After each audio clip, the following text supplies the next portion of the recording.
Let me tell you why you're here. You're here because you know something. What you know you can't explain, but you feel it. That there's something wrong. You don't know what it is, but it's there, like a splinter in your mind, driving you mad. Do you want to know what it is? You can feel it when you go to work, when you pay your taxes. It is the world that has been pulled over your eyes to blind you from the truth. Like everyone else, you were born into bondage, born into a prison that you cannot smell or taste or touch. A prison for your mind. Unfortunately, no one can be told. You have to see it for yourself.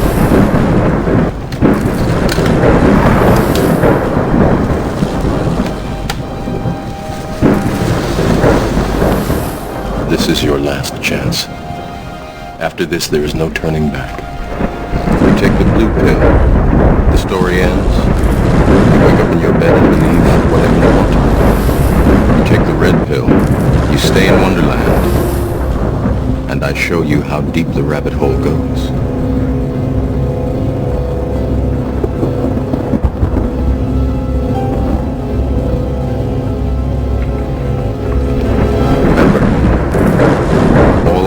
Is the truth, nothing more.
Michael and Gabriel.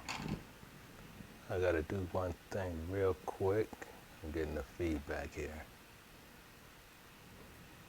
And we should be pretty good now. But we're looking at Michael and Gabriel. Men or spirits is what we're gonna be looking at today. We're going to be looking at some very serious things that's going on. But we need to find out, because we have so much doctrine and teachings that is in this world. We have people that is unable to decipher from what is the truth.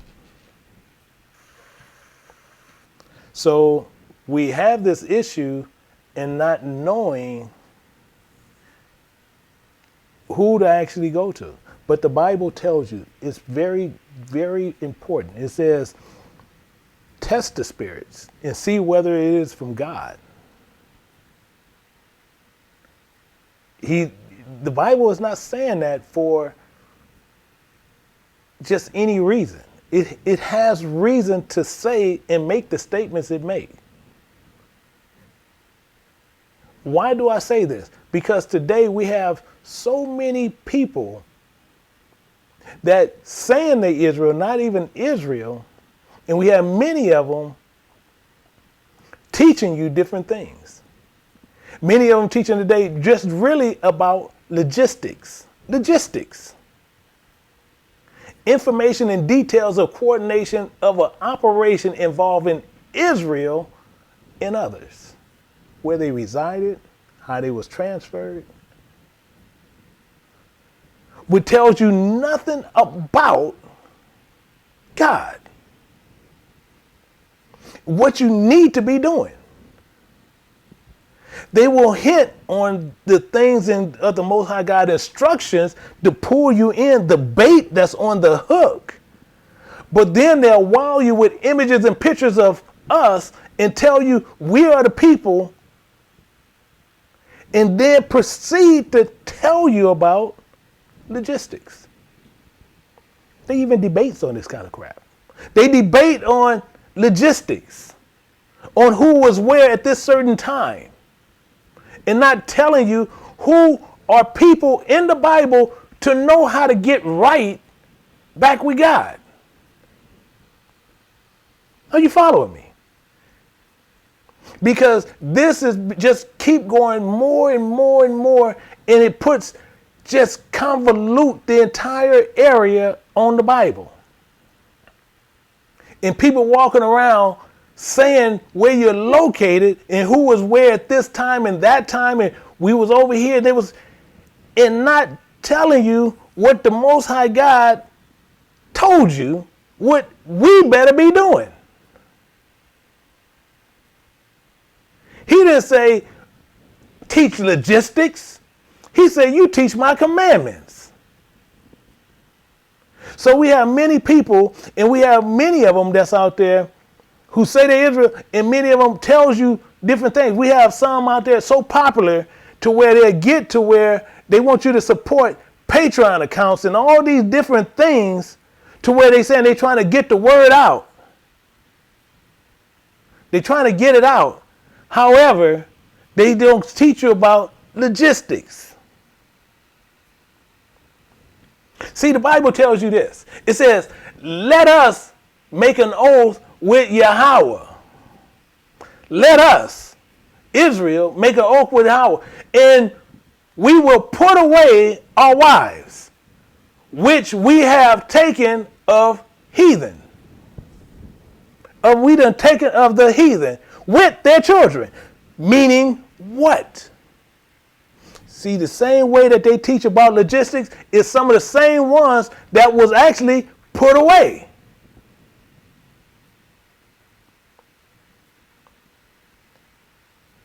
Meaning what? These are some of the same ones who will come and tell you they're Israel according to their fathers, but according to Uncle Idris, you was put away. Mean what? You don't come out and teach. Not Israel. See, these are verses that they will not touch. Why? Because they know it involves them. And as many of us teach this way. See, and this is why they won't touch it. Why? Because they was put away before, and it's the same thing back then. It's the same thing today. First, they want to sit there, and then the first thing they'll try to tell you is to make you reason with your mind and say that we're all mixed today in some form, shape, or fashion. However, the God makes sure it's corrected and to understand his deeper side of the scriptures. Not teaching you logistics. See, because logistics we know. But the deeper understandings of the Bible, you don't. So you will sit there and you will make different conversations and debatements that people want to go out and debate other camps, and they doing all this stuff based on logistics. And there's many of them doing this, and they was put away. Meaning what? All these had taken strange wives and they put them away with their children. So if they put them away, show me in scripture where they wasn't. And they became teachers. This is why most people don't like Uncle Esdras or Idris. Because these men were put away in order to where you could see who's Israel. And the Bible tells you distinctly, just because you're Israel don't make you Israel. To give you the deeper understandings of the book. We have many people that's going out there teaching you different things, and they're teaching you logistics. And you have some that don't even look like Israel, but they want to sit there and say, see, our fathers are Israel, so that makes us it.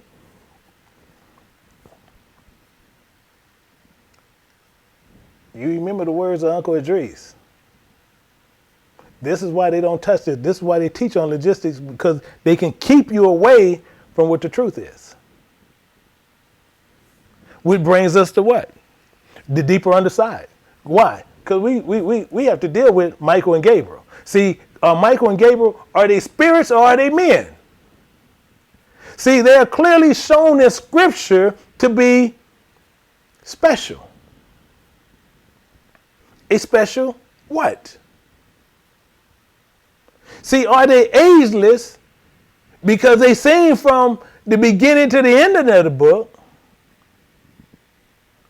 So are these ageless spirits of men? What are they? But the Bible distinctly shows you what they are, which we should be knowing. This is information that should have been out there. But I guarantee you, you will not find teachings of that type. Why? Because they don't know.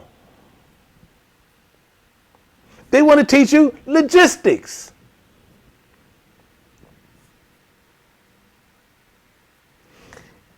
The first thing we want to do is go in and we need to find out what we need to be doing. What did he command of us? And we don't know who Michael and Gabriel is. This is what we're going to deal with today. We're going to get an understanding on this today. Are they shown as angels of God or have a different administrations as servants of God?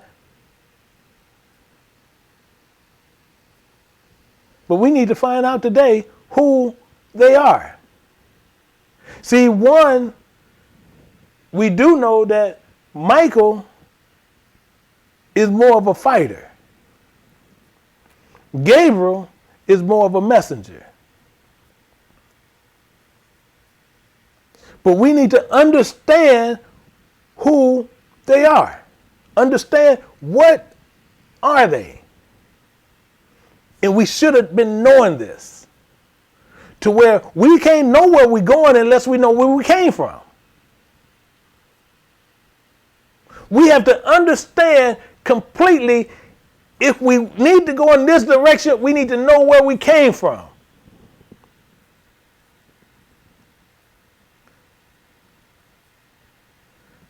So we got to dig deeper into these scriptures and find some information and get this corrected.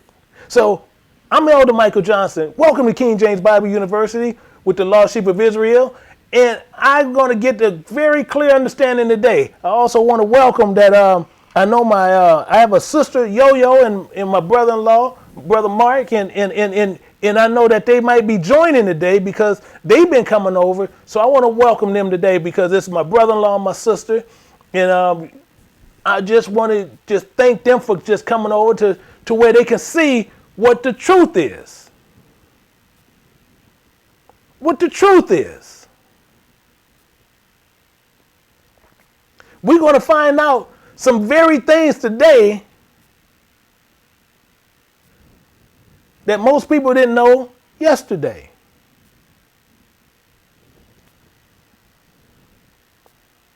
Some very things today we didn't know yesterday. Are you with me? So we got to walk down And we're going to walk this down and get a clear picture on who these men or spirits are. So let's walk together. And we're going to look at this in the scriptures. So we're going to start this, and it says in Judges, it says, there was a certain man of Zorah, of the family of the Danites, whose name was Manoah, and his wife was barren and bare not. So this city of Zorah, and just to give you logistics, as they like to do, see, this was forfeited by Rehoboam. However, it just goes back. But this just lets you know. See, you have people who like to play with logistics, but we're not looking at logistics. We need to find out what are they?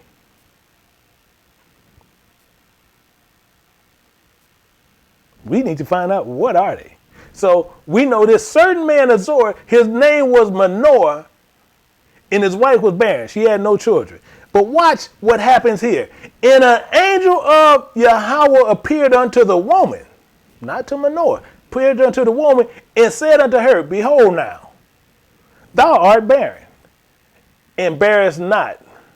But thou shalt conceive and bear a son. Now,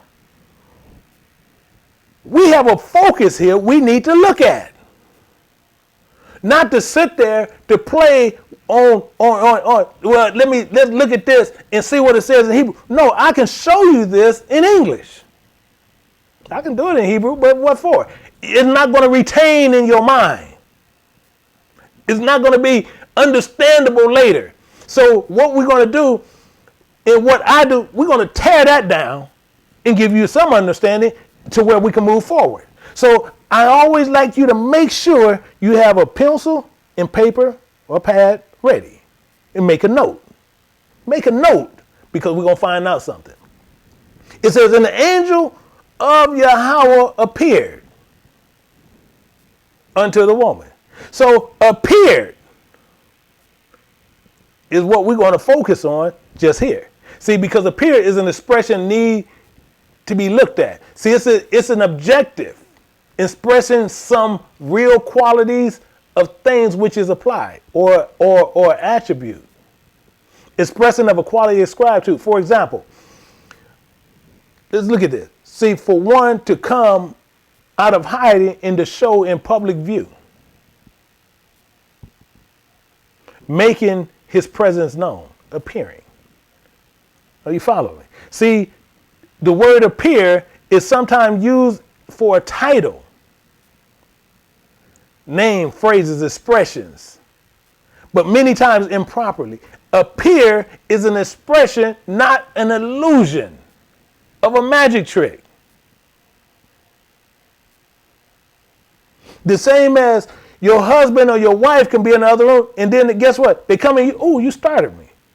Why? Because you just appeared, and they said, well, you just came out of nowhere. No, you just came out the other room, but they just wasn't expecting you. But let's move on, because we're going to nail all this down. It says, now therefore, beware. So he's going to warn her of something. Now beware. Write down beware, because he's warning her of something. I pray thee, and drink not wine nor strong drink, and eat not any unclean thing like sea roaches. You know, we got them sea roaches people like to get out there. And then we got them clams and everything where they like to eat up all the turds of the ocean and everything else. So you got to watch this stuff, but he's warning her, telling her what she better not do. And you see in verse 3, it says an angel of the Lord. An angel. Keep that in mind. An angel of the Lord. So this is how we're going to get some of the understanding. And let's look at this. And it says, for lo, thou shalt conceive and bear a son. So now he's telling her what she even going to have. Why? He's an angel of the Lord. He's an angel of the Lord. So he can tell her what she's going to have. He's going to bear a son. But guess what? Now he's going to change the conversation because we see the semicolon there. So he's going to change the conversation a little bit. He said, and no razor shall come to his head. Now, a colon, now he's going to clarify that. Why can no razor touch this child's head? It says, for the child shall be a Nazarite. Write that down. Because we're going to walk through this. We're going to walk through this today. We're going to walk through this today. We're going to walk through this today. He's going to be a Nazarite unto God from the womb. A Nazarite of God from the womb. And he shall begin to deliver, write that down. He's going to begin to deliver, write that down, Israel out of the hands of the Philistines. So she got some rules. Can't no razor come to his head? Why? Because he's a Nazarite. Why? From the womb. Why? From conception. This angel prophesied about this child he's going to have, and he will be a Nazarite. And this child is going to deliver Israel out of the hands of the Philistine. Are you with me? I want you to we're just going to walk through this today. And it goes on more. It said, then the woman came and told her husband. She came and told Manoah, saying, a man. I thought it said it was an angel of God. Write that down. A man of God. Oh, a man of God. I thought it was an angel. We got a problem here because she's saying it's a man of God, but the problem we have here because Michael and Gabriel shows from Genesis to Revelation, but this here is telling you a man of God came unto me, and his countenance was a countenance of an angel of God. Why? Why? Very terrible. Why? His countenance was an angel of God. Put why? And it said very terrible. Put why? You want to know why? Why is she saying this? It was a man of God. So why do he look terrible? But she's talking about the countenance was an angel of God. That should rain off all kind of just bells on us. And we're going to find out something. It says, but ask him not whence he was, neither told me his name. So he came and first saying that this man countenance, and he looked like an angel of God, but his appearance and his demeanor was terrible. Are you with me? But he gets better. And it says, but he said unto me, behold, thou shalt conceive and bear a son. This man who looked very terrible and everything else gonna tell me I'm a bear a son, and now drink no wine nor strong drink, neither eat any unclean thing. So we can't be eating no more sea roaches, honey. For the child shall be a Nazarite from God. So honey, we can't eat no more pig stuff, no nothing.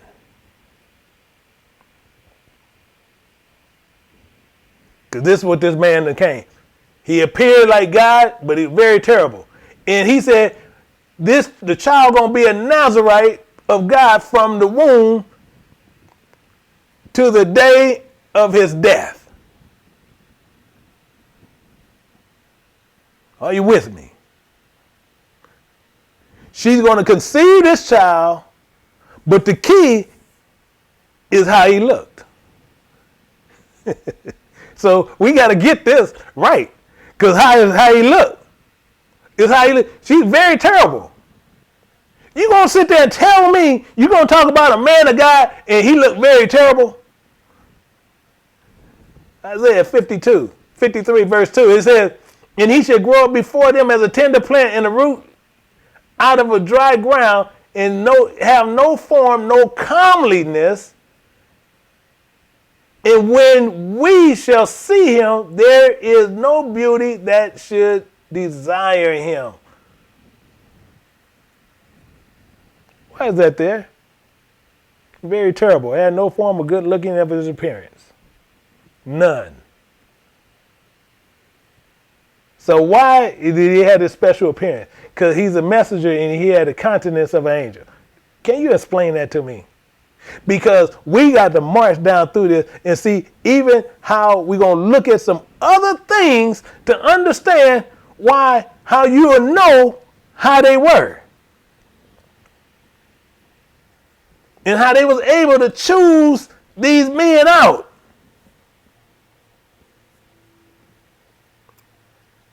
Are you with me? See, even as Abraham, when he knew who these men were, was based on who they were. Now, keep in your mind,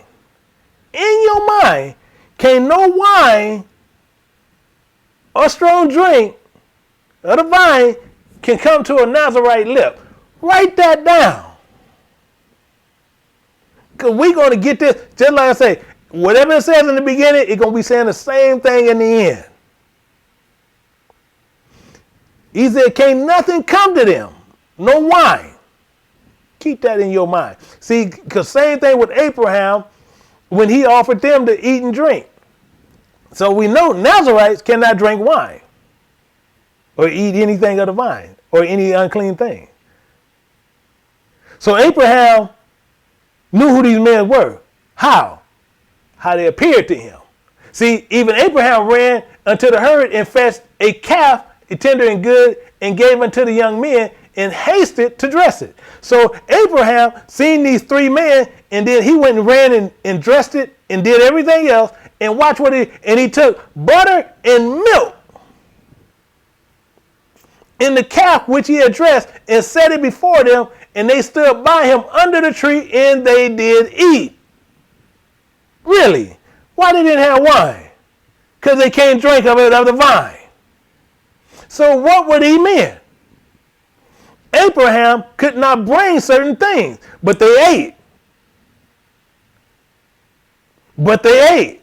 So which appears on how they showed up to Abraham is how how he knew who they were. But we're going to get back to Manoah and his wife, and we're going to see if this was a man or an angel of God. Are you with me? Let's look at this real close. And it says, and then Manoah entreated Yahweh and said, oh my Lord, let the man of God, really? Manoah asking God, the man of God.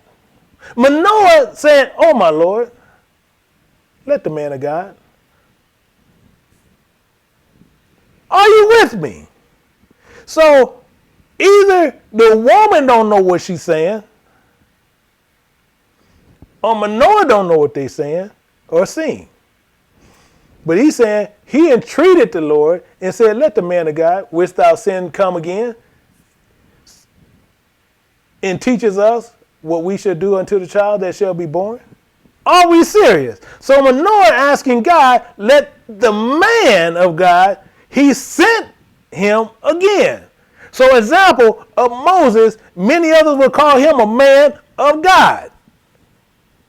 That's another key. You write that down. Just write this man of God. Just write it down. Because we're going to dig all into this Bible.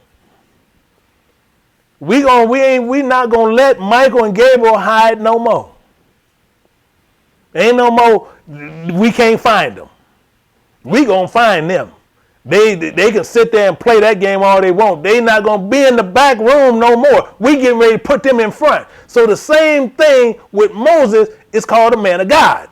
Because we're going to look at that in Deuteronomy 33:1. It says, this is the blessing wherewith Moses, the man of God, blessed the children of Israel before his death.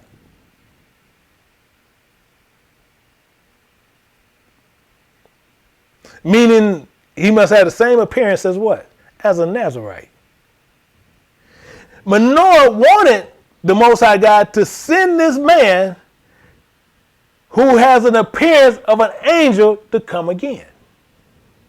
Are you with me? See, and he goes on more. And Yahweh hearkened to the voice of Manoah. Okay, I'm gonna send this. He asking for a man, and I'm gonna send this man. And the angel of God came again. Are you seeing how this is being played? See, this should make you happy. It should make you angry because you have many people out there teaching you foolishness. So this angel of God came again unto the woman and sat in the field, but Manoah, her husband, was not with her. He was sitting there watching the Lakers beat down all the other basketball teams. So while he doing that, this man showed up again. And the Most High God sent this angel of God, and it gets into a way more deeper thing, but this is not even our focus today. I was going to actually go, but that's not because that'll go a little bit too deep to where we don't need to do that today. But we're going to get this understanding because verse 8 and verse 9 goes into a deeper side. But this man was in the field. Manoah was not there at the time. He was watching the Lakers win another championship. So what happened is this. And the woman made haste and ran and showed her husband and said unto him, behold, the man appeared unto me and came unto me the other day. Okay, so while he's sitting there watching the game, he's sitting there and Manoah's wife, hurry, she went and got him and tell him about, now is this a pure spirit or is it a man? As soon as he get back. But watch this. And Manoah arose and went after his wife and came to the man and said unto him, art thou the man that speaketh unto the woman? He said, I am. I'm him. This time, when Manoah gets there, he questioned this man. And did not it say the angel of God? The appearance of that?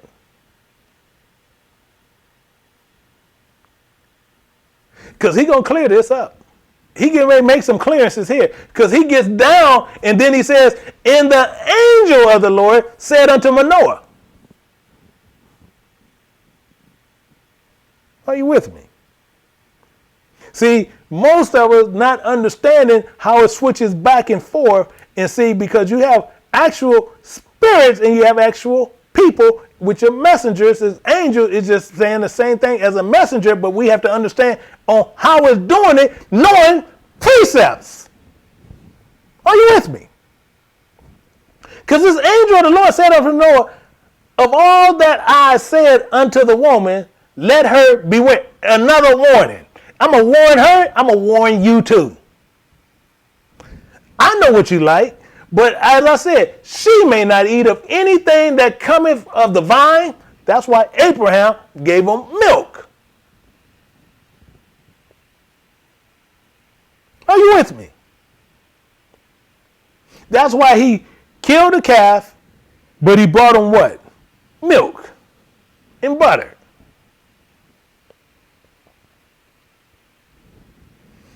Because a Nazarite cannot eat of anything or drink anything of the vine, nor strong drink, nor eat any unclean thing that I command her, let her observe. So she got to observe. So that means if you like that stuff, you shouldn't be eating it either, because that's going to make her might slip.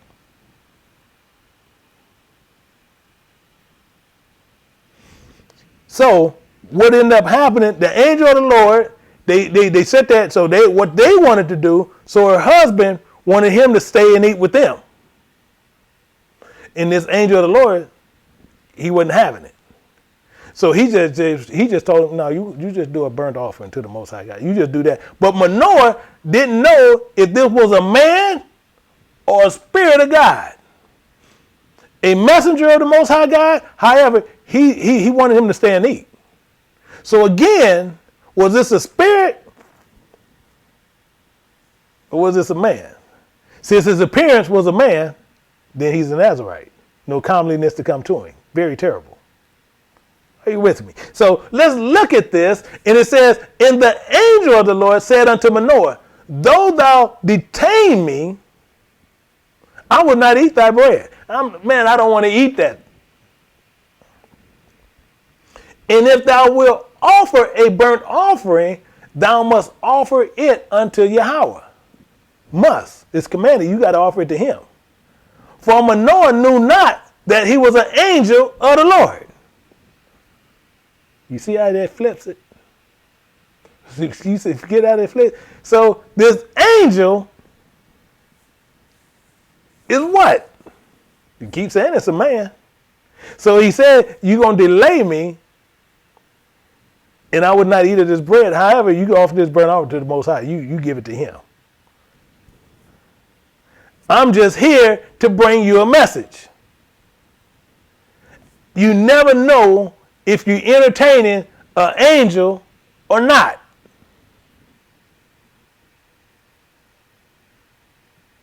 They change his forms and looks and different things. And the Bible tells you clearly, be not forgetful to entertain strangers. Why? For thereby some have entertained angels unawares. Are you serious? Are you serious? See, because many people sit there thinking they're entertaining or getting on people. And you don't know these are men of God.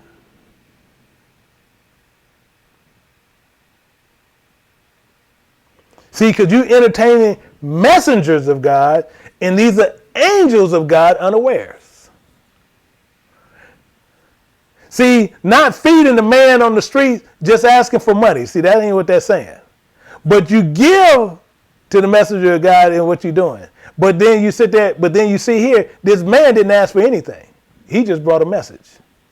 He didn't ask you for nothing.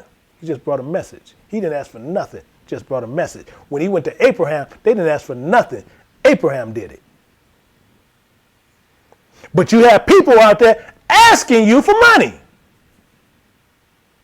Support my ministry.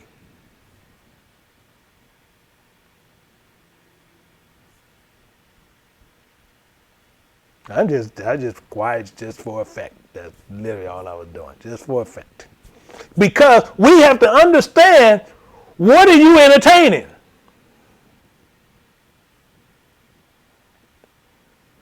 Just bring the message. But you will have people stating this differently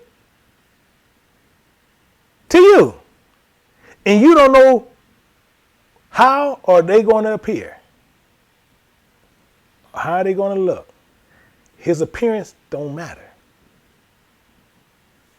Who he is and what you need to adhere to is the message. So what's the point? See, this message are warnings in this case, in that you are not who you think you are if you don't catch these messages. Meaning what? And the angel of the Lord said unto him, when he asked his name, why ask us thus after my name? Seeing it's a secret. Seeing it's a secret, just saying, and it's none of your business. What do my name have to do with it? I just brought you a message. What do my message have to do with my name? You tell me. This is what he's doing. Manoah said, man, what is your name? Man, why are you asking me my name and it's a secret? Dude, it don't even matter. My warning to beware is the message. And it gets better as he keep going. And so Manoah took the kid and go take up his offering, took the meat offering and offered it upon the rock unto the Lord. And the angel did wondrously, and Manoah and his wife looked on. So again, this get into another piece of it to where we need to understand what was happening, because when Manoah took the offering and offered it unto the Most High God, the angel of this man did something. He did wondrously. What was it? It's in the Bible. What was it? Do you know? See, these are things we need to focus on what he did. But do you have people out there won't teach you according to what this is?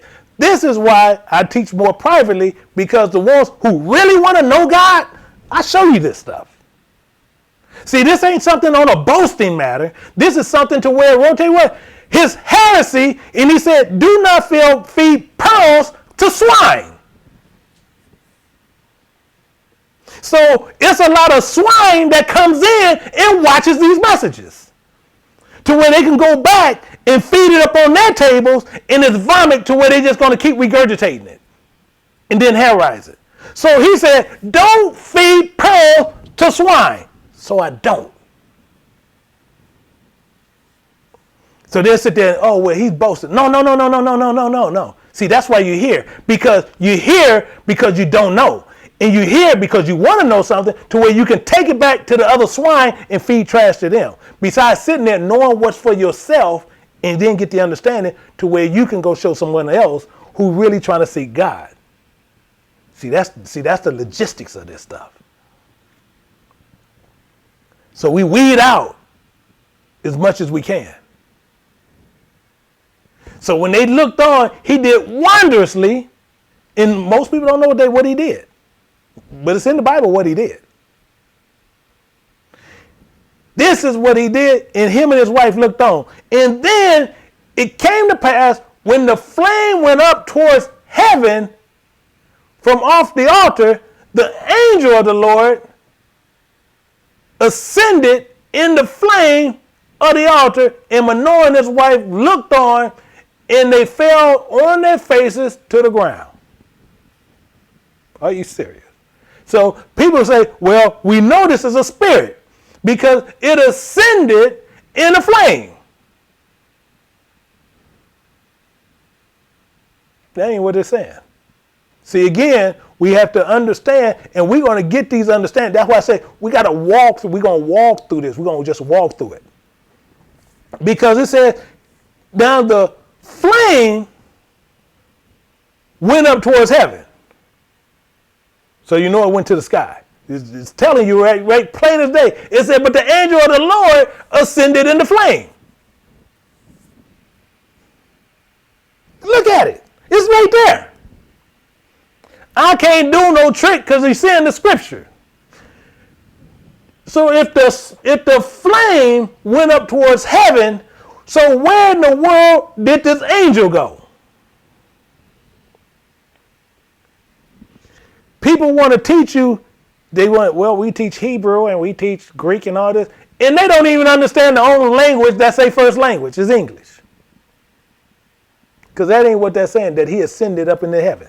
That don't say that. So we're going to look at an example and understand how he ascended. So we're going to get this understanding. So if he ascended to heaven, then we need to understand what Yahweh said. He said, have no man have ascended up to heaven, but he who came down from heaven, even the Son of Man, which is in heaven. So they kept saying it was a man. God sitting there sending them an angel, and they saying it's a man, and they looking at this man, and when they sitting there and they asking God, send me this man, and they sitting there, and God sitting there, no, you need an angel. He didn't correct them, so Yahweh telling you clear they have no man ascended into heaven. So we got a problem. We're going to work all this out. Don't worry. I promise you're going to work this out. All this going to be all just crystal clear as water. Because we need to look at this all together. It says, for David is not ascended into the heavens. David not even there. So what about this angel? David not even there. But he said himself, the Lord said unto my Lord, sit thou on my right hand. So David not there. So if David not ascended to the heaven, and now you think this man did? And the Bible tells you. It tells you clear. It I didn't put it in, but it just came. But I want you to look at, just jot this down. John 3:12. Just jot that down. John 3:12. Not to be 3:13, but I know it's 3:12. I believe it's 3:12. And it'll tell you, if I have told you earthly things, and ye believe not, how shall you believe if I tell you heavenly things? Why feed pearls to swine?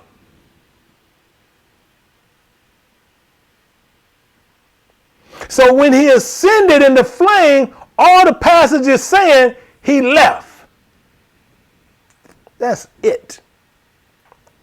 Let's look at an example here. So Joshua ascended from Gilgal. Did he go to heaven? Because it's just saying that that angel of the Lord is.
One second.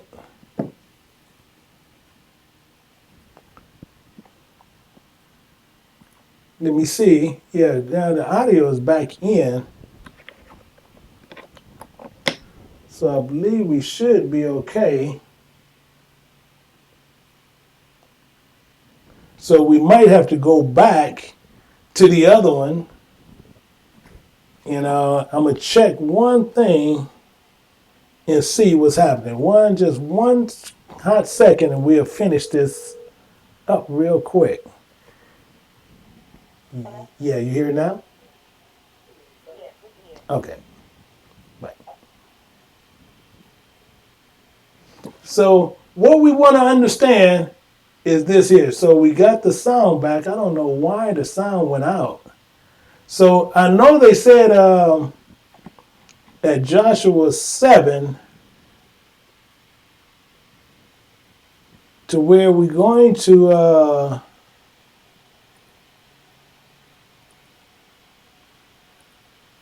let me go back up here.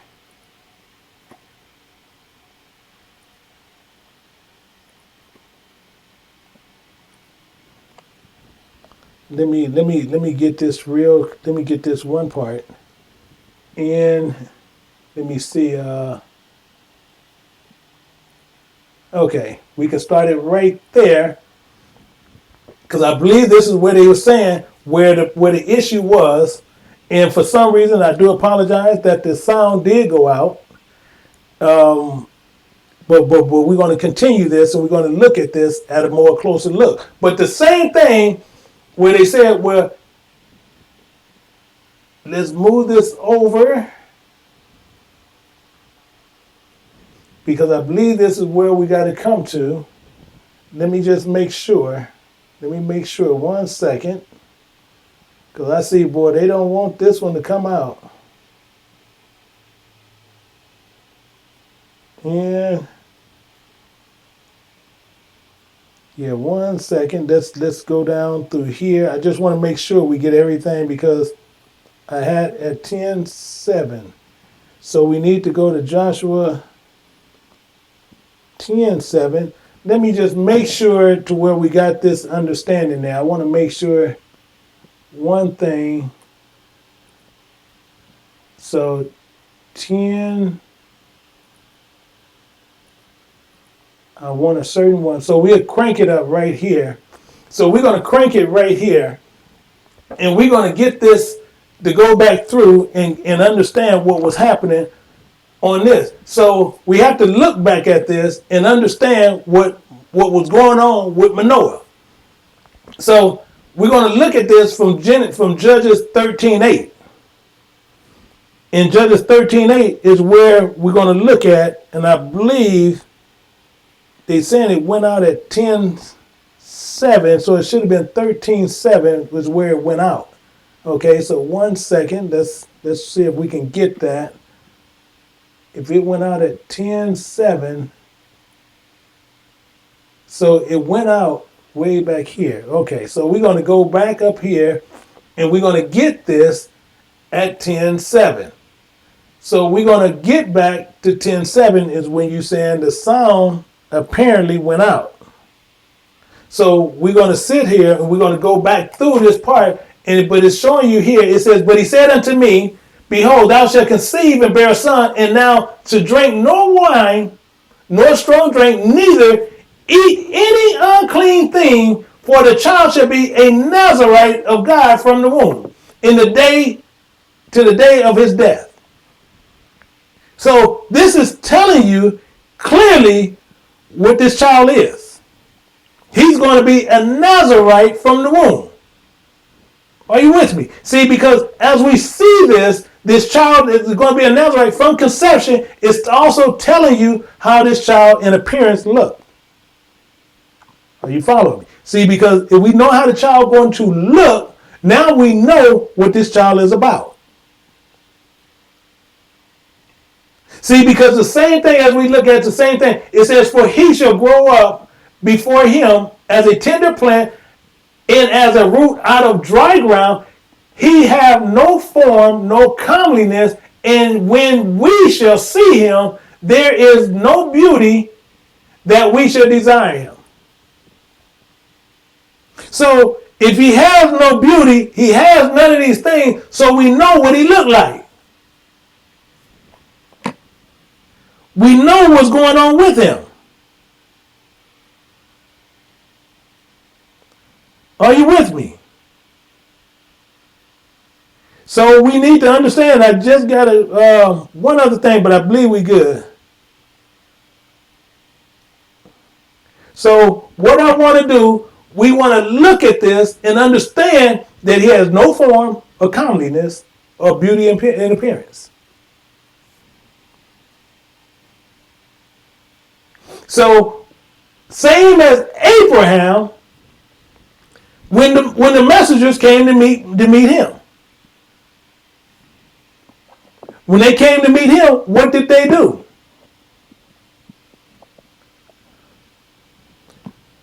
So if we know he can't have no wine or the vine, no strong drink,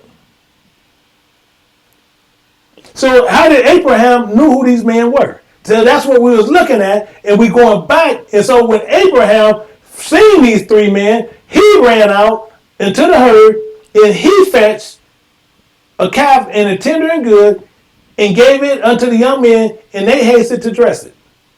So they went and they got this animal prepared, and when he got it prepared, they brought this unto them. And what did he give them? What did he give these men? And he took butter and milk in the calf which he had dressed and set it before them, and he stood by them under the tree, and they did eat.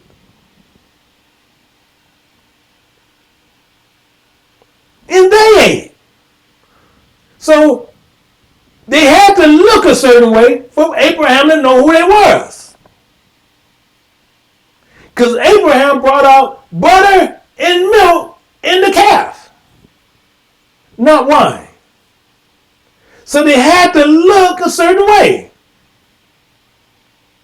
in appearance. So Abraham knew who these men were, but we're going to get back, actually, as I said before, we're going to go back to Manoah's wife, because this man she seen was an angel of the Lord. And we got to look at this, and Manoah entreated the Lord and said, "Oh my Lord, let not the man of God,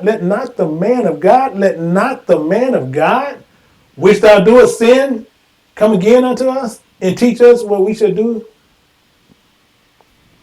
Are you with me?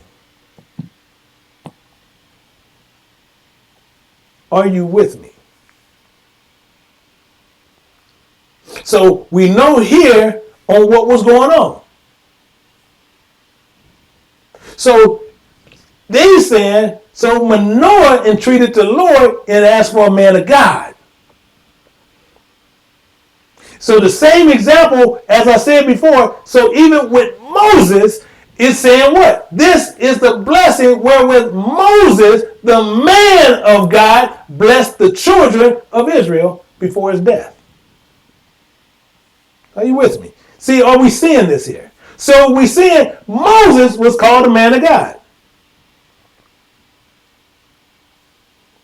The same as appearance as you see the appearance of a Nazarite. Manoah wanted the Most High God to send this man with the appearance of an angel again.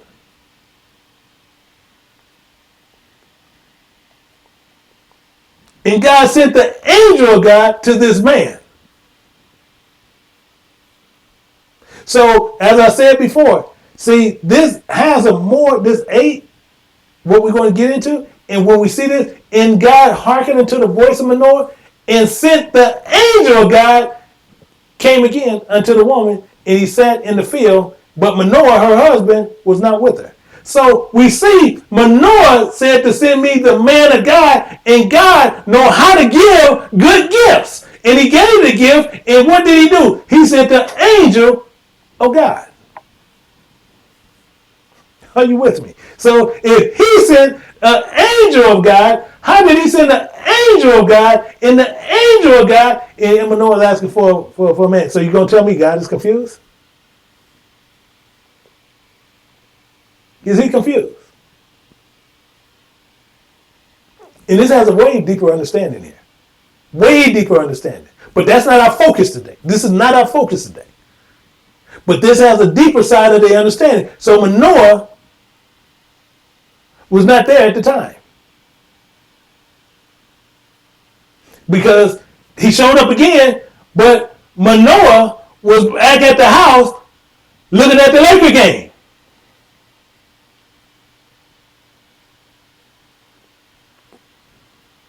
So we understand what happened. So when the woman made haste and ran and showed her husband and said unto him, behold, the man appeared unto me that came unto me the other day. So Manoah, he gonna hurry up and run and get her husband. So was this a pure spirit or was this a man? Was he just appearing as a spirit or was he a man? What was it? Till you tell me. See, the man appeared in first and he came back. And they asked for this man, and God sent this angel. So you tell me, which was it? Which was it? Because Manoah rose up, and he arose and went after his wife and came to the man and said unto him, art thou the man that speaketh unto the woman? He said, I am. It's me. So Manoah get back with his wife and question him. Are you that man that spoke to this woman? This man appeared, an angel of God. The man of God told the same words to Manoah.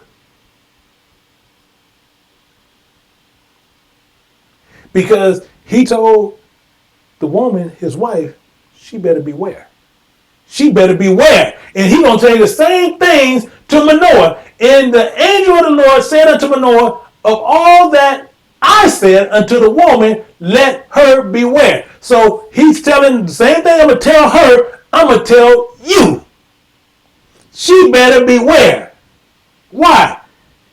She may not eat of anything that cometh of the vine, neither let her drink wine nor strong drink, which takes you right back to Abraham. Did Abraham bring them strong drink of wine?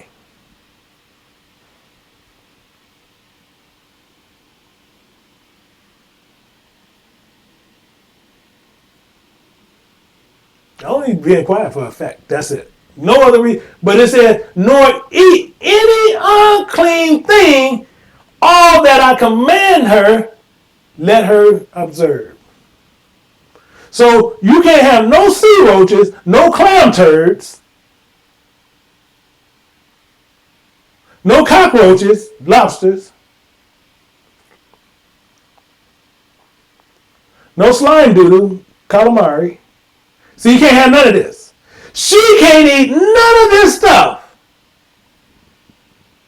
And you know if she ain't going to eat it, the only way it's going to happen if you don't eat it. Because his appearance was as a man and is a Nazarite. No comeliness to him. This is how Abraham knew, and this is what they should have known.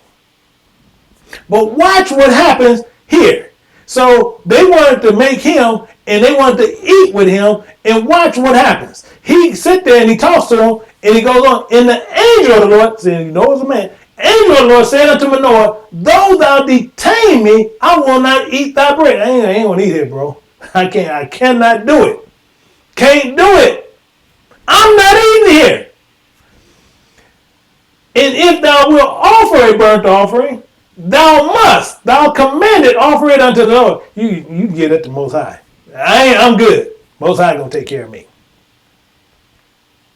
For Manoah knew not that it was an angel of the Lord. So we see making an offering unto the Most High God. But Manoah still didn't know what this man was. It's an angel of God. Being what? Bringing a message. And that's why, as I said before, see, you never know entertaining. You never know who you're entertaining. You never know.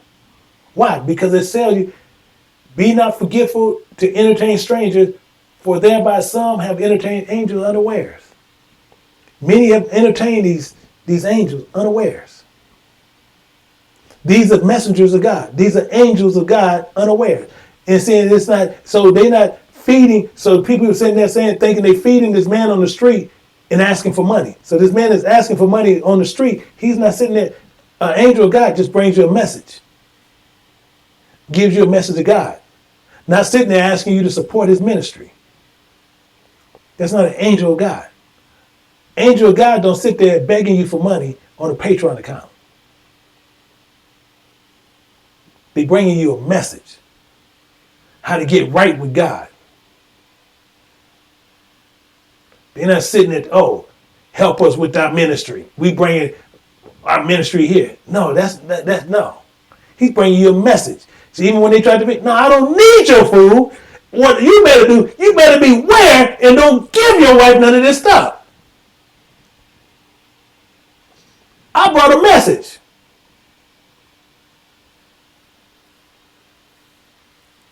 But if you want to eat, you offer it to him.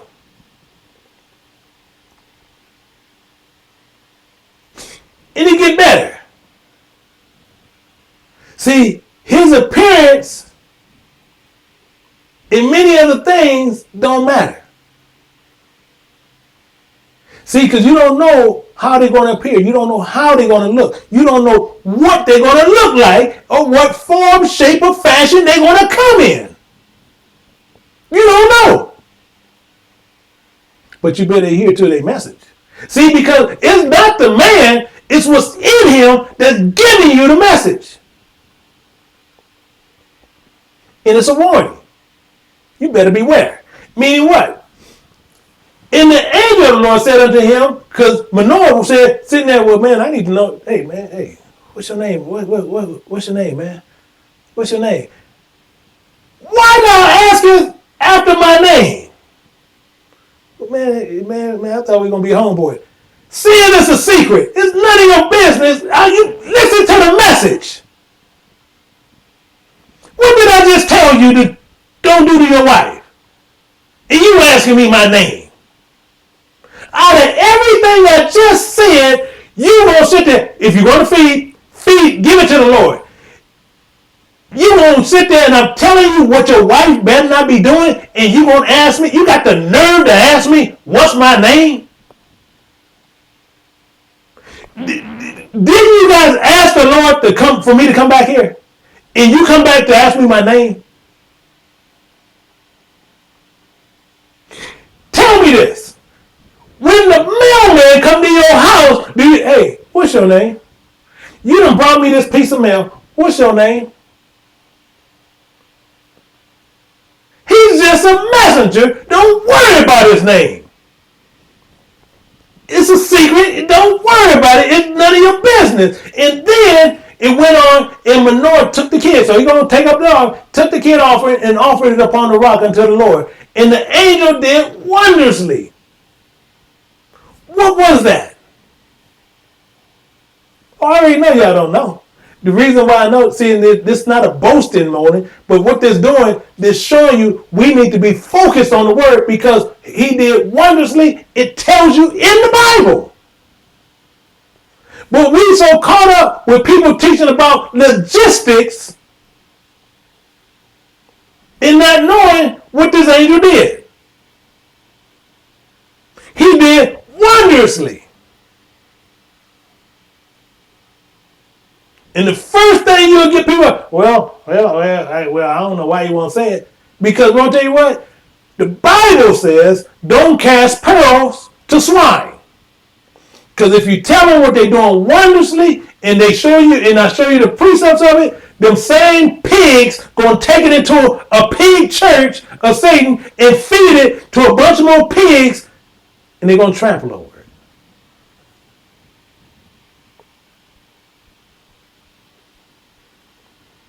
That's why. That's why I do a lot of private teaching. That's why I do more private teachings than anything else. Because why feed pearls to swine? Because they just want to know.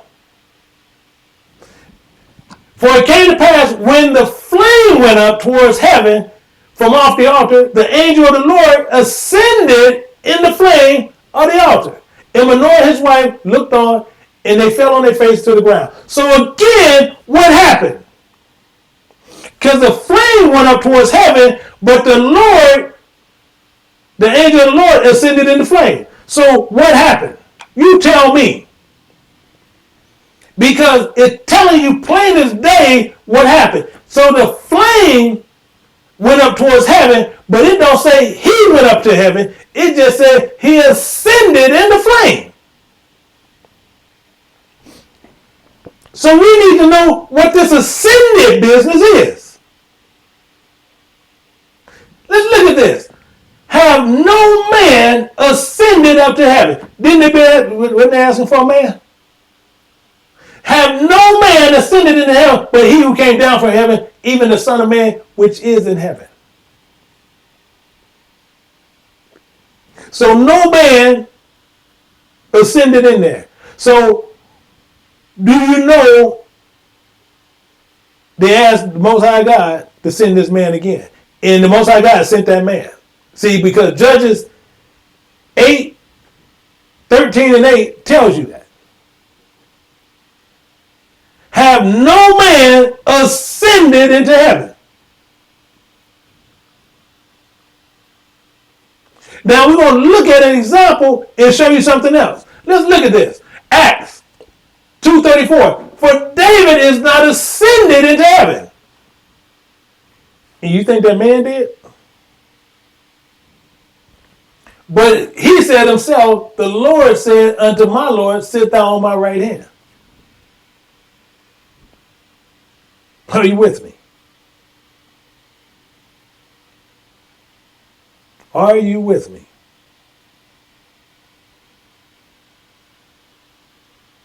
Are you seeing this? See, because have no man ascended, not even David ascended, but you want to sit there and tell me this man? So this is why it's important to watch who you learn from. And as I said, but I know I have the verse, I know that verse is still right there, but the Bible tells you it's strict. John, just write this down, John 3:12, because I don't have it in here. It's not in my notes. It says, John 3:12, it says, if I have told you earthly things, and ye believe not, how shall ye believe if I tell you heavenly things? Because you're not going to believe it. I don't care what you're not going to believe it. So he ascended in the flame, and all the passages say he left. That's all the passage actually says. The flame went up to heaven, he ascended in the flame, so he left. And we're going to look at some examples of this, and we're going to look at this. So I want to ask you, we're looking at Joshua, and it tells you clearly here, Joshua ascended from Gilgal.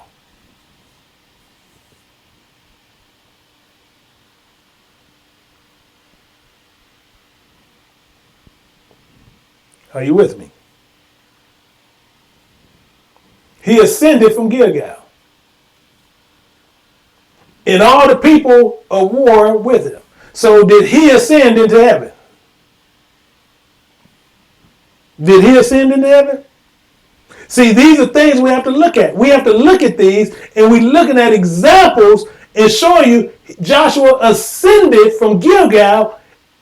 So did he go to heaven? No, he just left. We have to look at the structure on how the language is being used. But you have, as I said before, you have people teaching logistics and not understanding even their own language that they teach. But the first thing they do, they don't understand the English language, but they're going to teach you Greek. They don't understand the English language, but they're going to teach you Hebrew. And then they're looking at these words and they don't know what these words mean.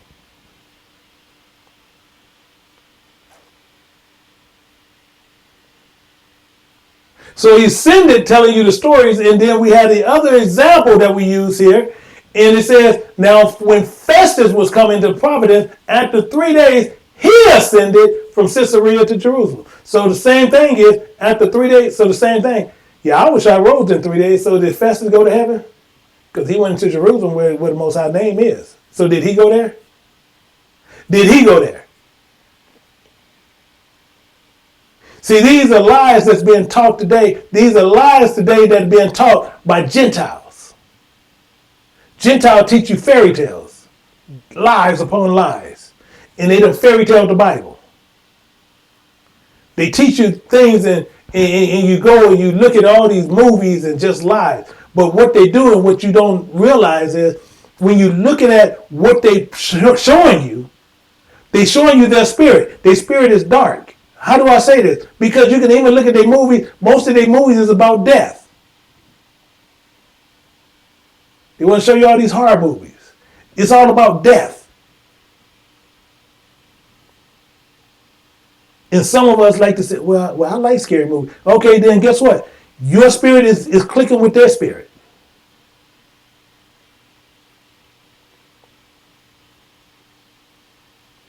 Because it shouldn't even be in you to even watch that kind of crap. But we're going to get back to Michael and Gabriel, because we got to see this understanding. We got to see this in Scripture. So first, we're going to start looking at this, and we're going to march down. We're going to dig in. We're going to get Gabriel, and we're going to pull these guys up, because we need to know who they are. So if we know who they are, we know where we came from, and we know what we need to be doing. Because the problem is, this one angel was shown in this one instance. But Michael and Gabriel is shown all through the Bible. So we need to figure out, who are these guys? What are they? So first up, we're going to put Gabriel up on the stand. We're going to put him up, and we getting ready to dig down into this and find out what's going on. And it says in Daniel, and it came to pass when even I, Daniel, had seen the vision. I sought for the meaning, and behold, there stood before me as an appearance of a man. Now, first thing I'm telling you is a vision. And he sought the meaning, the appearance of a man. And the word of an expression, meaning, adjective, expressing something that, same thing like I said, it applied an attribute expressing of some quality ascribed to it. Are you following me? So, for one to come out of hiding into public view, in present appearing, the word made known, using the title, the word of expression that is mainly done improperly, the appearance of a man.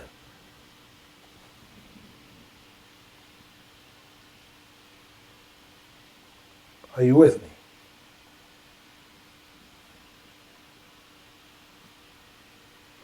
Let's look at this.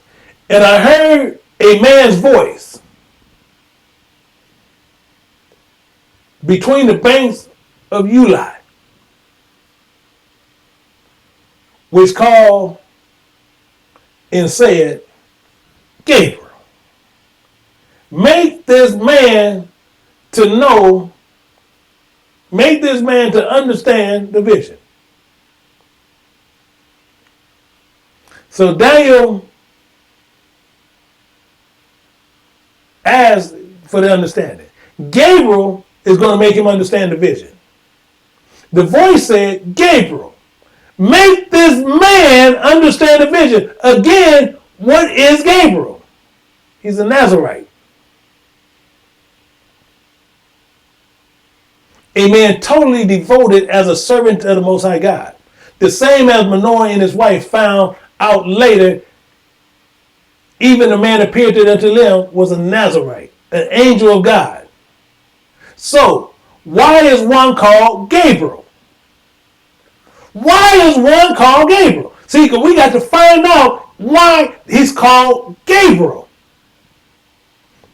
Let's look at this. But the angel of the Lord, tell you right there in Judges 13:21, the angel of the Lord did no more appear to Manoah and his wife.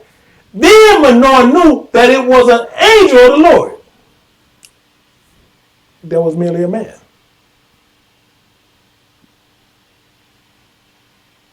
So it come to be make known of the message. So even this I say, I will speak against his messengers. So even this I say, I'll make this very clear. Many will speak against his messengers.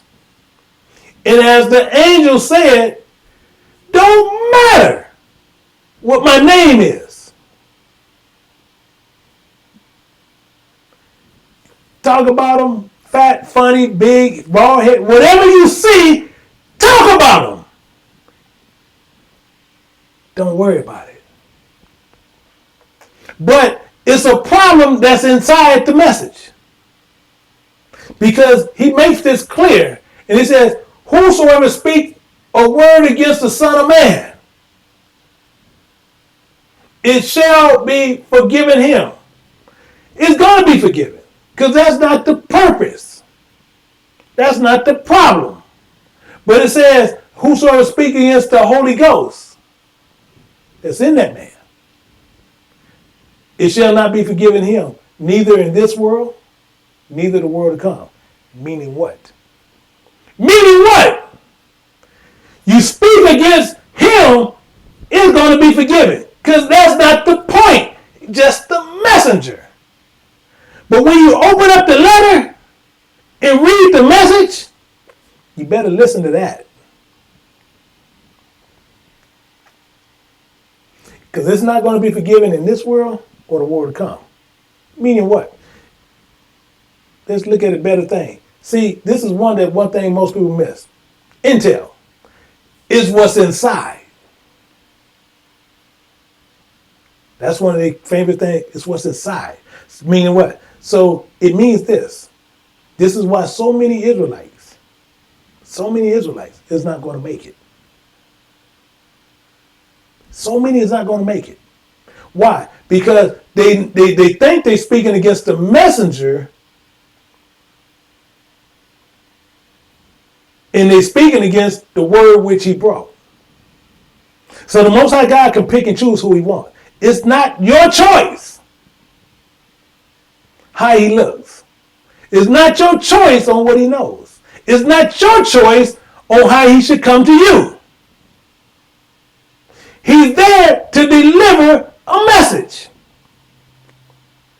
It don't be no comeliness to them. Many times, it's not going to look in the method which you want him to come in. However the case may be, even about Jonah and Peter. See, it tells you, you speak against them, it'll be forgiven. You speak against the message that's in him, he's the devil. Oh, the devil knows the Bible, and the devil knows the Bible, and so you just teaching the devil stuff. This is the hard part.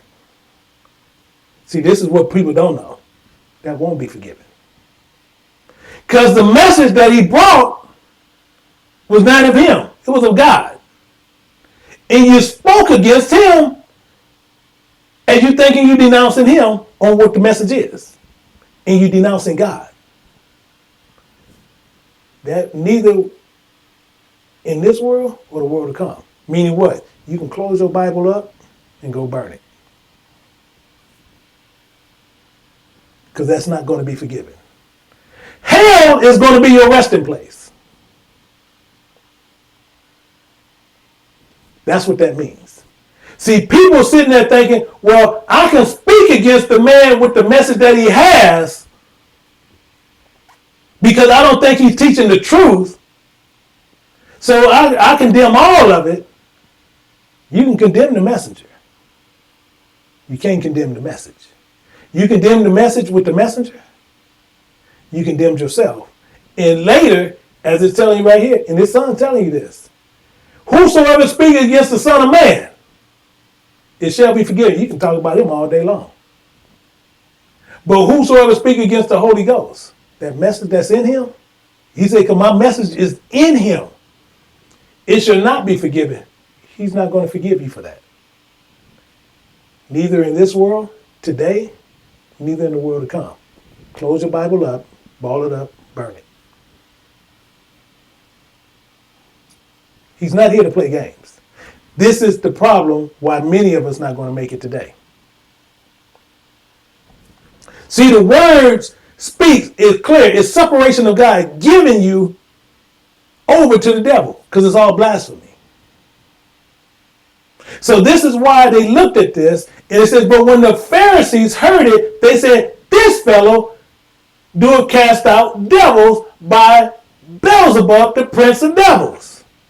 So this is why many say the doctrine is of devils. Speaking the truth of God is a form involve what they see that is God. However, many are removing spirits and false doctrines, which is of the devil, and still say, and they'll still, man, they call me that all the time. I'm of the devil, and the message that I teach is of the devil. That's cool too. I'm cool with it, because I'm only the messenger.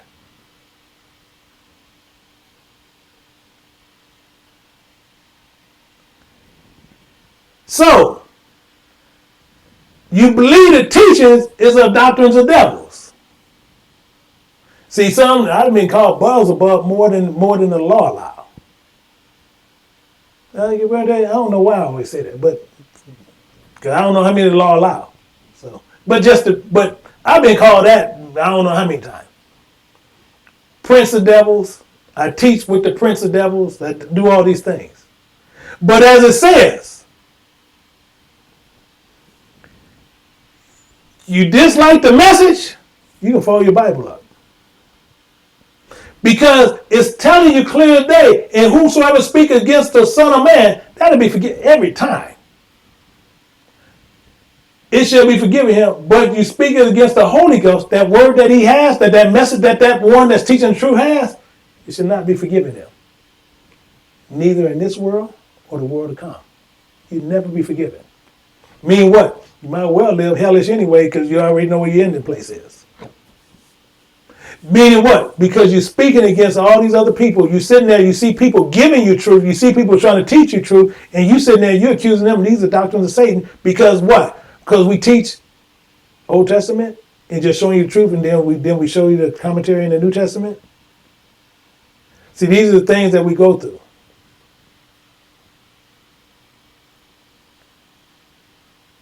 So the same problem you see right here is clear. So it's not going to be forgiven today or the world to come, the New Jerusalem to come. Meaning what? You're a dead man walking. You will be rejected. Why? And I'll show you why. And for this cause, God should send them strong delusion that they should believe the lie. Because he's going to make you believe the lie, and he's going to always make you believe that we're false teachers.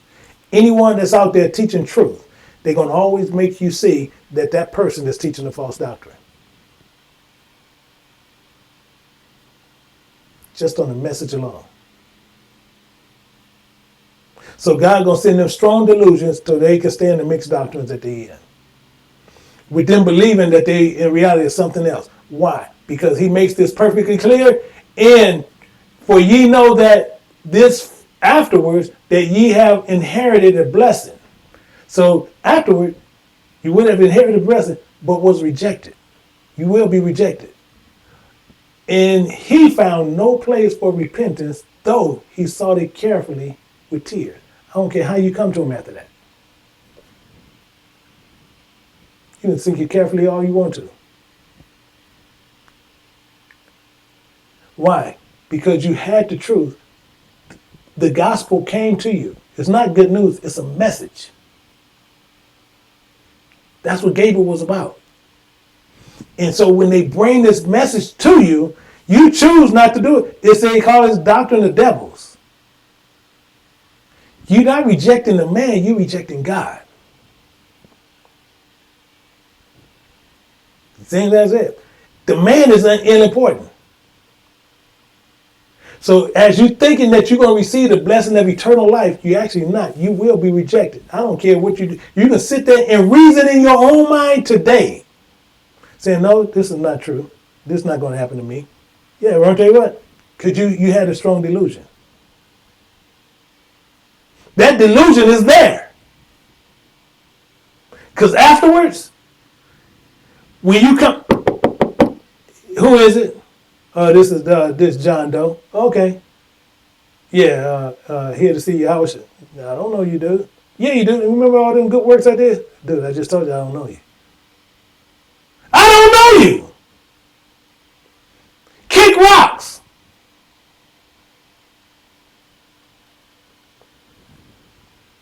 So, you have to understand, Gabriel was a messenger of God, a Nazarite.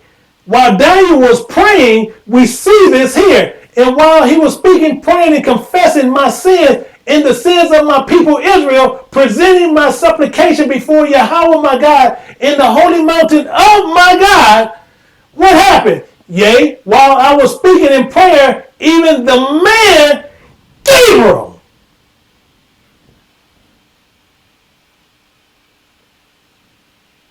whom I have seen in the vision at the beginning, being caused to fly swiftly, touched me about at the time of my evening oblations.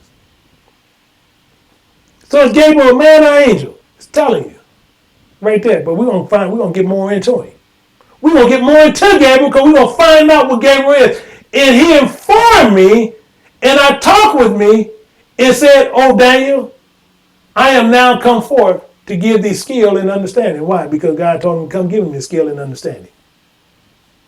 He told him to do this, and the man Gabriel showed up.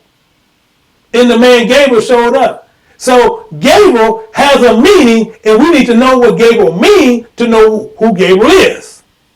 And just like I said, affiliations are key. And they sit there, people will tell you anything else. Don't let them take you to hell, telling you you don't need to know the meanings of these regular words that you don't know. Because the very word, to know the affiliations of those words, is the very thing you'll know what it means. So he came, the same as he came, he gave a warning. The Most High God is saying this, and what it means, what Gabriel means. Gabriel means God is my warrior. So the Most High is his warrior, and he's coming to send you a message to warn you to beware, because he's coming.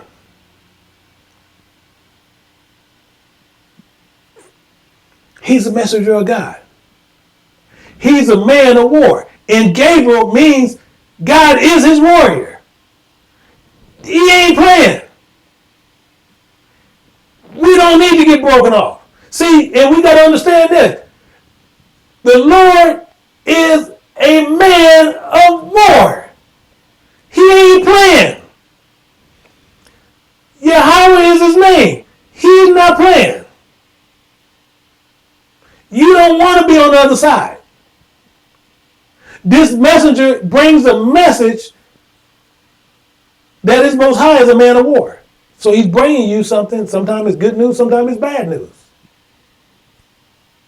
But we need to take heed to that message.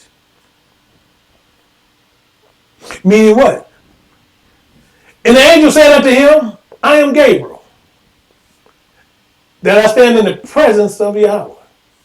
I am sent to speak unto thee and to show thee these glad tidings. See, now he's going to tell you, I'm going to tell you something. So we're going to understand what this actually is saying. Let's look at this a little bit. So he's letting you know, he showed up, he's the angel, Gabriel. So he's sitting there, God is my warrior. That's all you got to do. Remove it. It says, and the angel said unto him, all you got to do is remember how this goes. God is my warrior, that I stand in the presence of Yahweh. That's technically all it said. You take away the name and you put the meaning there, because God says what he means. Now you follow me? And he said, and I am sent to you to show you glad tidings. I'm here to deliver a message. Good tidings. What it actually means, news. Tidings don't mean nothing but news. That's the affiliation of that. Glad tidings mean good news. They tell you the gospel is good news, and the gospel is a message. Where do you get this from? From a dang Gentile. So you have to remember who he is. It's none like him. And we think we can have him any kind of way we want. Remember the former things of old. For I am Yahweh, and there is none else. I am God, there is none like me. It's none like him. And he got messengers everywhere. So you better remember the former things. For Yahweh, there is no God like him. None. He's not here to play games. When he sent that messenger, it's going to be a good news or bad news. When Gabriel come on the scene. That's all Gabriel means. You can remove Gabriel. Just put, God is my warrior that showed up. This man, oh, this one, this, okay, here go this dude. His warrior is God. Let me see what he got to say. Hopefully it's good news. Because he tells you two things. I form the light, I create darkness. I make peace, I create evil. I, Yahweh, do all these things. And what you got to say about it? He speaks what he means, not what you see. He is the light, you follow it. The same if you want to keep the darkness, he'll put you in darkness. He'll give you the delusion of lies. Follow his instructions, and you want to go the other way, he'll let you sit there with them.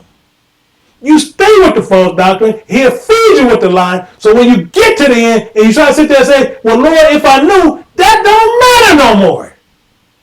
Hell is your resting place. Stay under, because wherever they go, you go.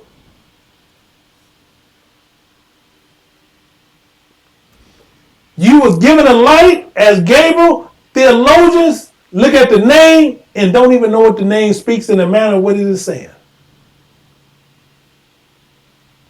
So he speaks what he means. He speaks what he means. Meaning what? So shall my word be that go forth out of my mouth. Because he going to say what he means. He sent the messenger. Messenger, hey man. You know, okay, I'm coming from God. Oh, you got a message? Oh, okay. God is your warrior. Okay, all right. What you got to say? Forth out of my mouth. It shall not return to me void, but it shall accomplish that which I please, and it shall prosper in the things whereto I send it. It's not going to return to him void. Meaning what? It's going to do something. So Gabriel, with the meaning, is not knowing. However, God is my warrior means a lot. He's coming to let you know who his captain is. It's God. That's his warrior. He's coming to, hey, dude, I'm just coming to let you know. He's coming. He's going to do a visitation, bro. When he do, heaven going to bounce on you. The sea gonna give up the dead. Death gonna give up. Dude, you can't stay here no more. You've been laying here for a couple of hundred. You got to get up out of here.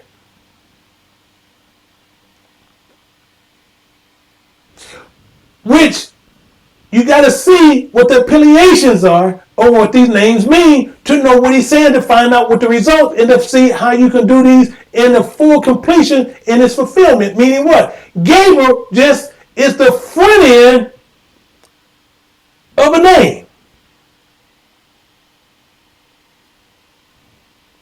His name is a dang parable. However, God is my warrior is his message.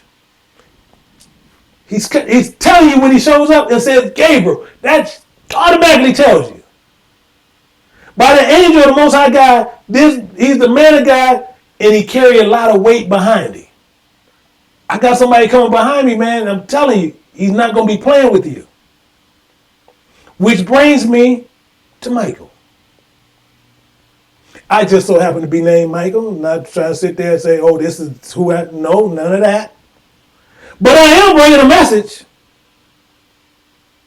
But we have to understand what the affiliation of the name means. And it means who is like Yahweh. How do this function in the meaning? He will fight with you physically in the word of God of the Most High God. He don't play. Because why?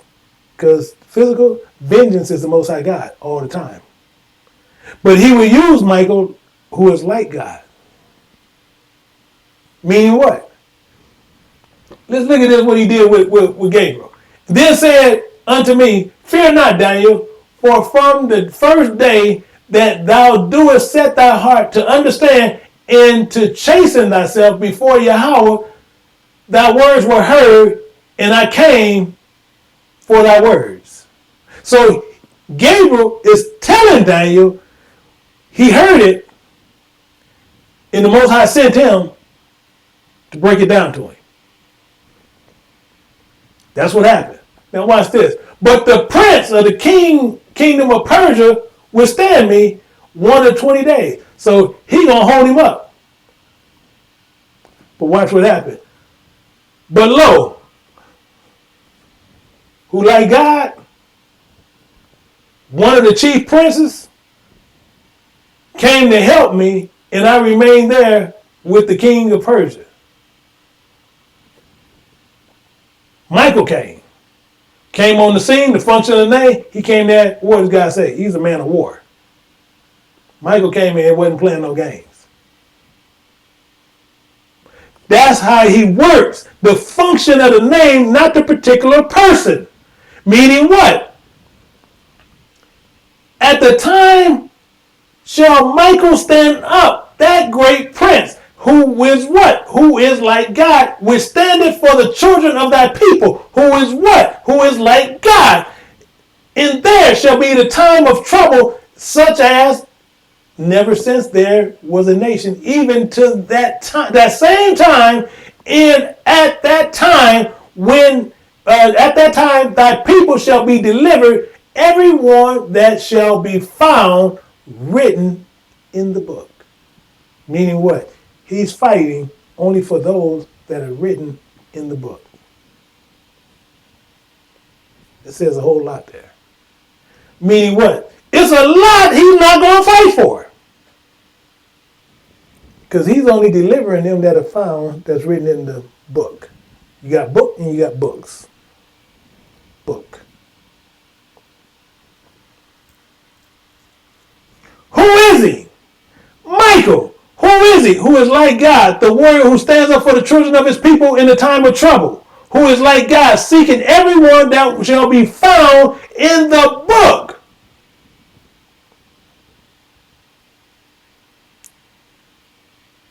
In the book. He's going to fight for you. Meaning what? Let's look at this, and we're going to look at Jude. Yet Michael, the archangel, when contending with the devil, he disputed about the body of Moses, durst not to bring against him railings, accusations, but said, the Lord rebuked thee.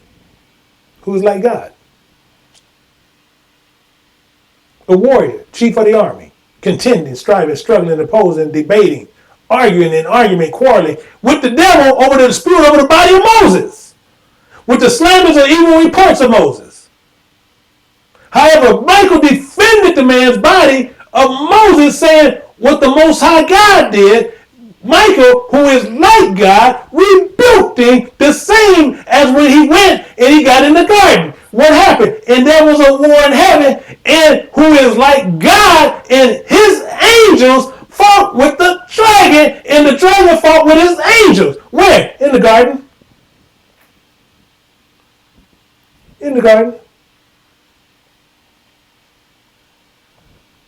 It was a war in heaven. It was a war in heaven. Jerusalem. And got put out by Michael. Meaning what? And prevailed not, who? The dragon. Neither was their place found anymore in heaven. Why? So again, Michael, who is like God, and Gabriel, who is God is my warrior, they made some work. They put in work.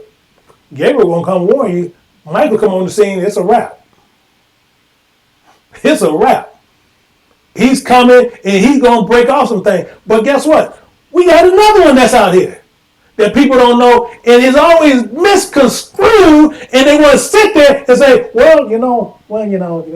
Tobit is a real false book, and they talk about fishes and all this stuff, and this stuff is just silly. I'm gonna show you how silly these Gentiles are. How much they don't know. How to show you how much God is not even with them. Because we're going to look at Raphael.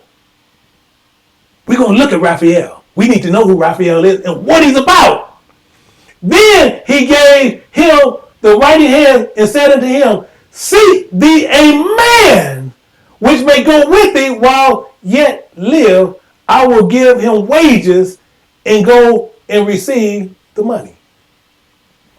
So not many speak about these lies that the Gentiles like to say about the Apocrypha because they want to speak about the book of Tobit, which tells you basically, technically, they just bumbling idiot fools. And that's what they are, because they want to sit there and say that the Most High God book, and which ones that don't make sense, and you don't think I call them a fool? That's what they are. That's what they are. So the same as want to put comments and all that stuff and sit there and say, oh, the Apocrypha is false. Yeah, you a fool, and that's why your stuff will get deleted. Because we don't have time to listen to junk. Because we're going to find out what happened with Raphael, and we're going to find out about this fish. However, Tobit went to go seek this man, and we're going to give him wages. But what happened? Therefore, when he went to seek the man, he found Raphael. That was an angel. He found Raphael. So what do his name mean? So when we find out what it means, we know the function on how Raphael works. What did Tobit need? What did Tobit need? Tobit needed somebody to heal he going to marry, he needs a healer. In fact, we're going to look at some of this, and it says, and Raphael was sent to heal them both. Because why? He was a healer.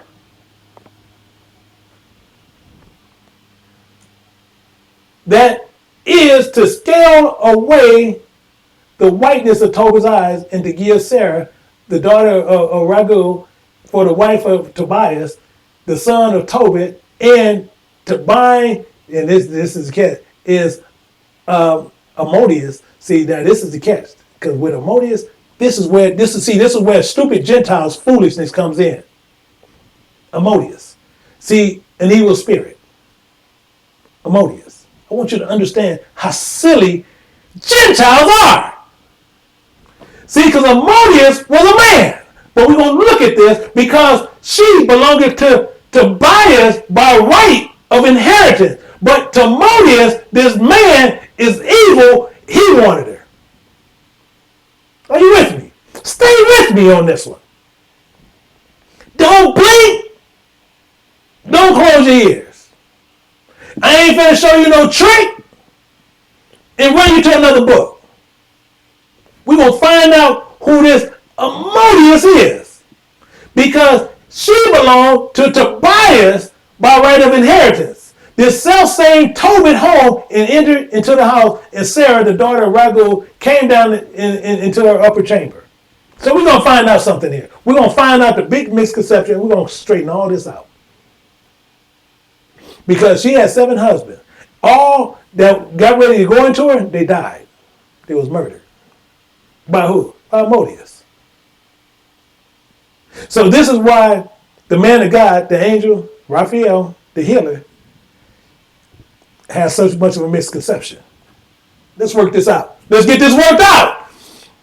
And as he went, he remembered the words of Raphael and took the ashes, because Raphael told him to do something. He said, before you go into this woman, I want you to take some ashes of the perfume and put the heart of that fish that you caught in the liver of the fish thereupon, in the smoke therein. This is what I want you to do.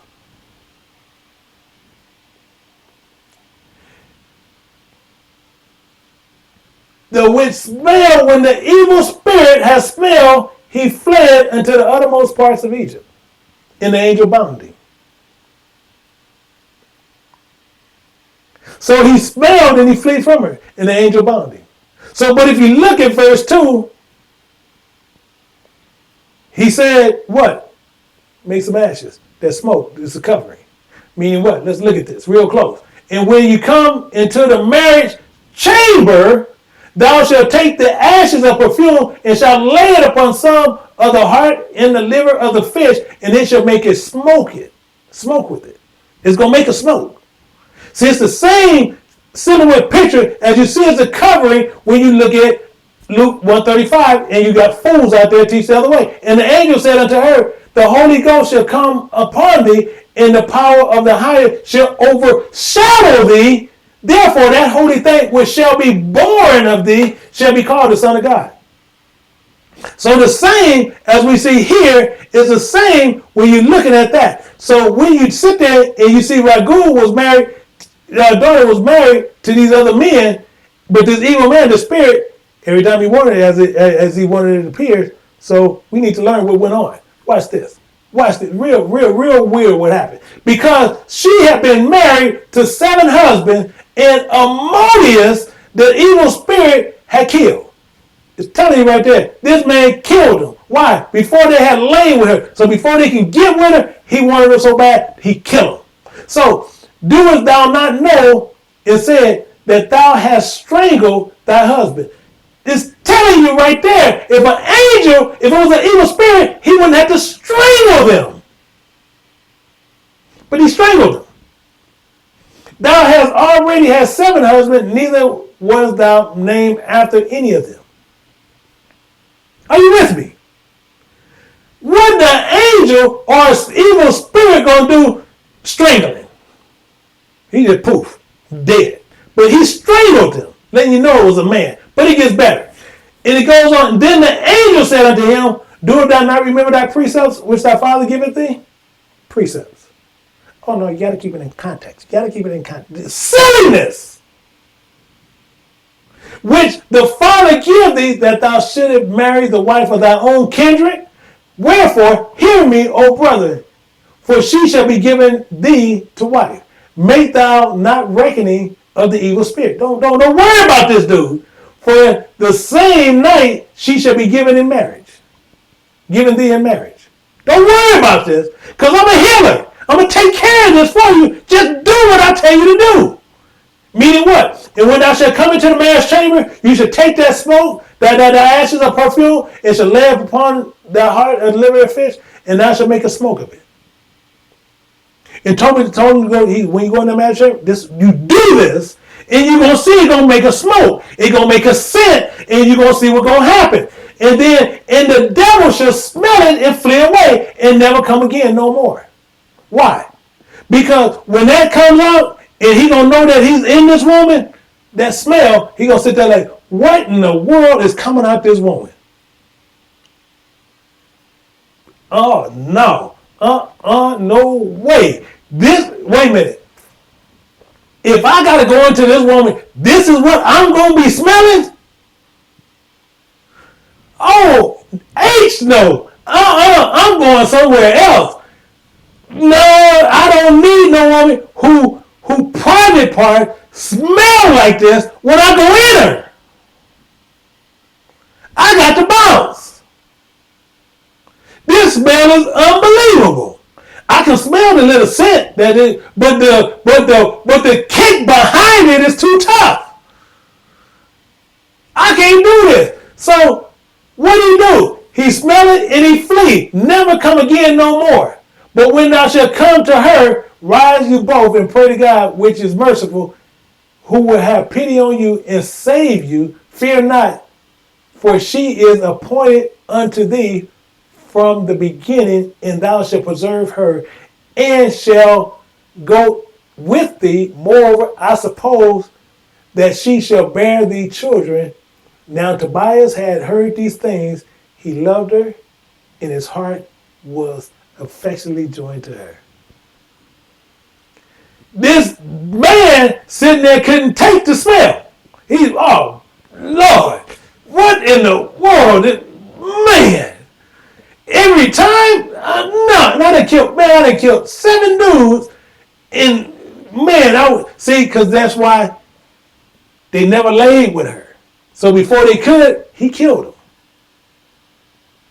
But Tobit, they was in there, they was getting it on.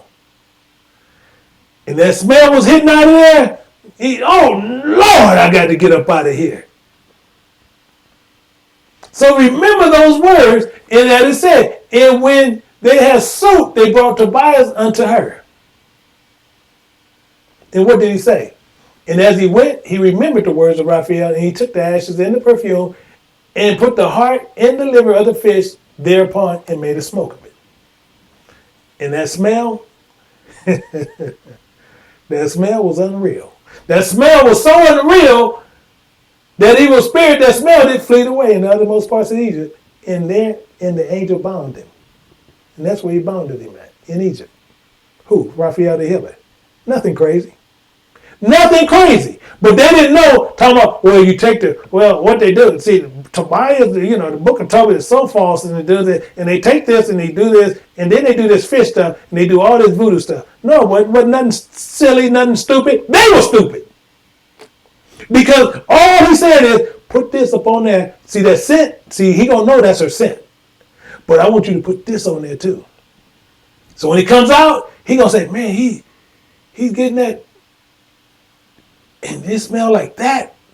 Oh no, ooh, no, I can't be going through this one. Not every time I lay with her.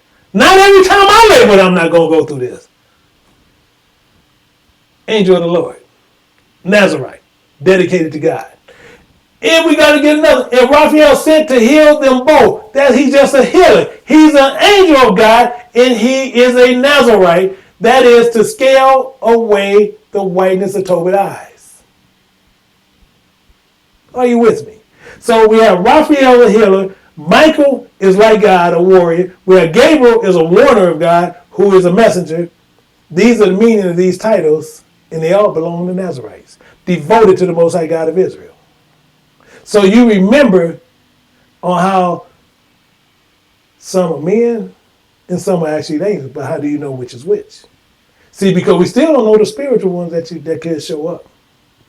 Because we didn't go into that. But we're going to look at this even with John as we sit there and look. So even with John, John saw these things and heard them, and when I have heard and seen, I fell down and worshiped before the feet of the angel which showed me these things. Are you serious? This angel showed you these things, and then said he unto me, unto John, see thou do it not, for I am thy fellow servant.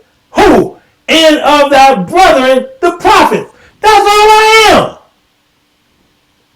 And them which keep the sayings of this one book. Worship God.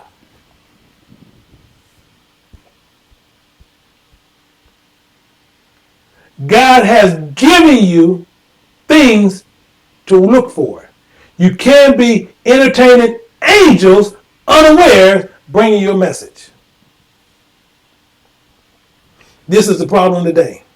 This is the problem we're going to continually run through, because you have people out there teaching you all this just silliness and just total silliness.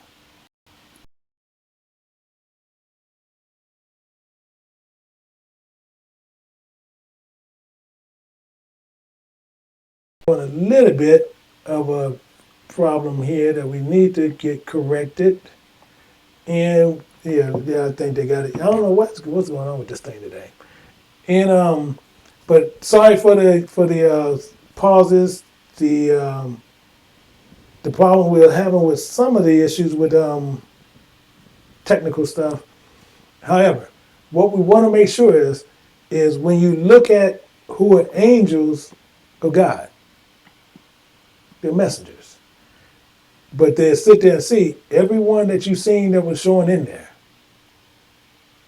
was messengers.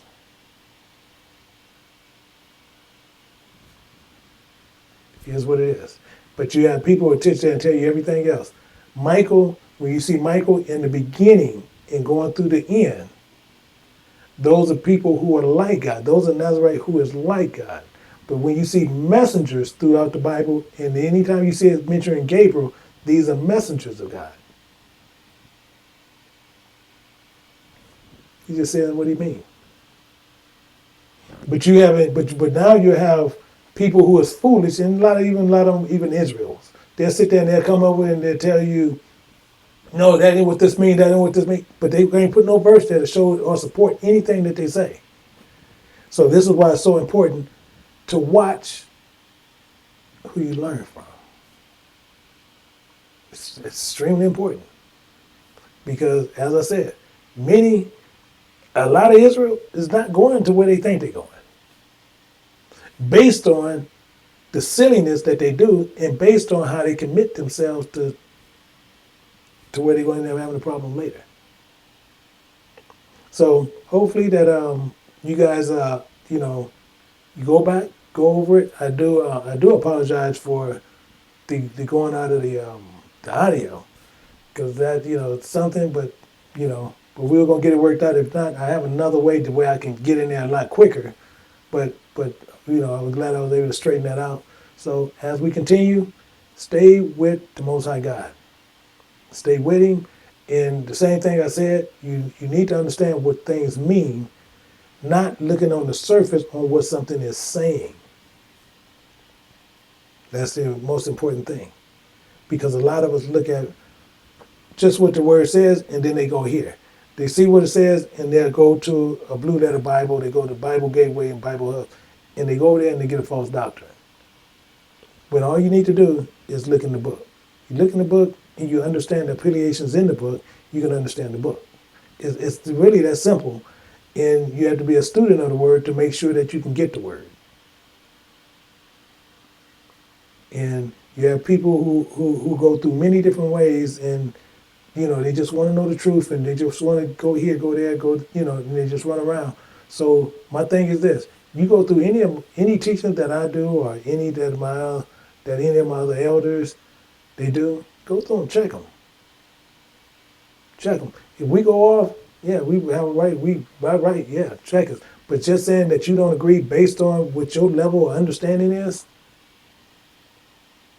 then best thing you do, bye Felicia.